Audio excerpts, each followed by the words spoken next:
আমার ইচ্ছে ছিল এখানে আসার মায়ের কাছে। মা আমাকে টেনেছে, আমি আসতে পেরে। ক্যান্সার হয়েছিল, ক্যান্সার হওয়ার পরে কেমো দিয়েছিলাম। ডাক্তার বলেছিল 12টা কেমো দিতে হবে, 3.5 লাখ টাকা করে লাগবে। মাকে মানত করেছি। তারপরে যখন এক্সরে করে দেখা যায় যে ক্যান্সার নেই, ক্যান্সার থেকে মুক্ত আমার স্বামী। প্রথমে ডাক্তার বলেছিল ক্যান্সারের সিম্পটম, ক্যান্সার হয়েছিল এবং কেমো দিয়েছিলাম, 6টা কেমো দিয়েছিলাম। 6টা কেমো দেওয়ার পরে ডাক্তার বলেছিল যে আরো কেমো লাগবে 34 লাখ টাকা। আমি মাকে লাখ টাকা করেছিলাম মাকে, যে পরে তারপরে যখন তারপরে পিটি করলাম, স্ক্যান করালাম, স্ক্যান করে ধরা পড়লো যে কিছু নেই, ক্যান্সার নেই। মানত করার পরে হ্যাঁ, ক্যান্সার কোনো ধরা পড়েনি, ক্যান্সার নেই, নির্মূল হয়ে গেছে। নির্মূল হয়ে গেছে শুধু মানত করেই। কতদিনের মধ্যে উপকারটা পেয়েছে মায়ের কাছে? আমি মায়ের কাছে এসেছিলাম 6 মাসের মধ্যে। 6 মাসের মধ্যে ক্যান্সার নেই। জয় মা, জয়। আর ওইসব আড়াইটা লাগবে, 30 লাখ টাকা লাগবে, কিছু টাকাও লাগেনি কিছু।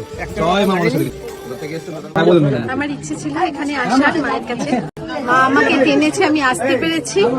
আমার মা মনসা আর মা দুজনের একই অঙ্গে, একই অংশে।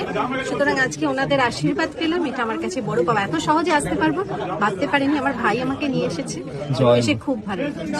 জয় মা মনসা। এসো মা, মা, মা, এসো মা, এসো মা, তুমি তো মা। এসো মা, চরণের ফুল দাও মা।